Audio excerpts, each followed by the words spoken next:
आज था मीठा खाने का मन तो घर में ही ट्राई किया जलेबी बनाने का। तो हेलो दोस्तों, मेरा नाम है नेहा। मैं अल्मोड़ा के एक छोटे से गांव में रहती हूँ। तो मेरी आज ब्लॉग की शुरुआत होती है सुबह सुबह दूध लेने से। तो मैं लग गई थी रास्ते और जैकी पे आ रहा था। आजकल सुबह भी ठंडा हो रहा है थोड़ा, तो मैं दूध लेकर आ गई थी। फिर घर जाके देखा तो मेरा भाई काट रहा था नाखून। तो मेरी नज़र पड़ी मेरे भाई के नाखून पे।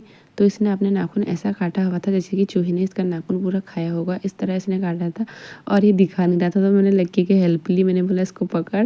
फिर हम दोनों ने इसका पाँव दिखाया है, देखो इसका पाँव कैसा हो रहा है। और इसने नाखून काट के क्या किया है, आधा नाखून भी नहीं रखा अपने पाँव में, आधा से ज़्यादा नाखून तो इसने काट दिया था और थोड़ा सा रखा था वो। मैंने कहा इसको जो क्यों रखा है, इसको भी काट दे पूरा। सारा खाना पीना भी हो गया था। फिर आई थी कपड़े धोने की बारी। तो मैंने बोला अपने भाई को कपड़े लेके आ, और एक कपड़े लेके तो आ रहा और अपने कपड़ों की ब्रांड दिखा रहा है। बोल रहा है मैं ऐसे वैसे कपड़े नहीं पहनता, ज़ारा के कपड़े पहनता हूँ।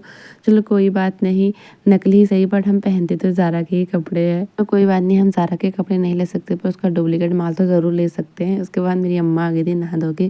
तो मैंने अपने अम्मा के बाल बना दिए थे। और अच्छी खासी धूप लग रही है दिन में। सुबह तो ठंडा हो रहा है पर दिन में बहुत ज़्यादा धूप लग रही है। फिर दिन में मेरे भाइयों को चढ़ा चटांग जलेबी खाने का। तो भानु साहब और लक्की साहब लग गई थी जलेबी बनाने में। इन लोगों की जलेबी कम कुछ और ज़्यादा लग रही थी। आप समझ सकते हो कि मैं क्या बोलना चाहती हूँ।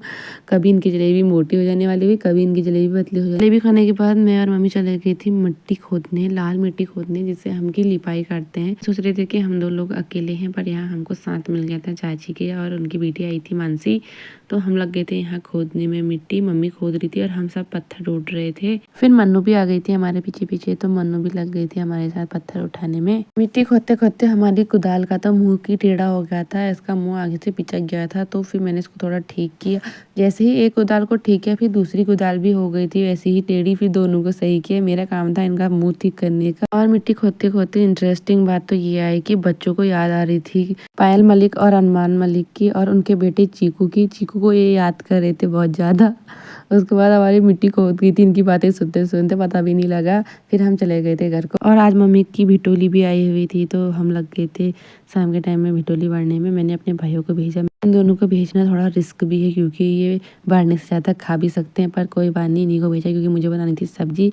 तो मैं लग गई थी सब्जी बनाने में। आजकल थोड़ी सिलेंडर की प्रॉब्लम हो रही तो थोड़ा बचत करके चलना पड़ रहा है, इसलिए आजकल चूल्हे में बन रहा था खाना। मैंने लगा दी थी सब्जी चूल्हे में। उसके बाद बनानी थी रोटियाँ। तो आज मैं रोटियाँ अकेले नहीं बना रही थी, मेरी मम्मी भी हेल्प कर रही थी रोटी बनाने में। मम्मी बेल रही थी और मैं चूल्हे में सेक रही थी, और मेरी हो गई थी यहाँ गर्मा गर्म रोटी तैयार। तो आज के ब्लॉग में इतना ही। मिलते एक नए ब्लॉग के साथ, तब तक के लिए बाय बाय।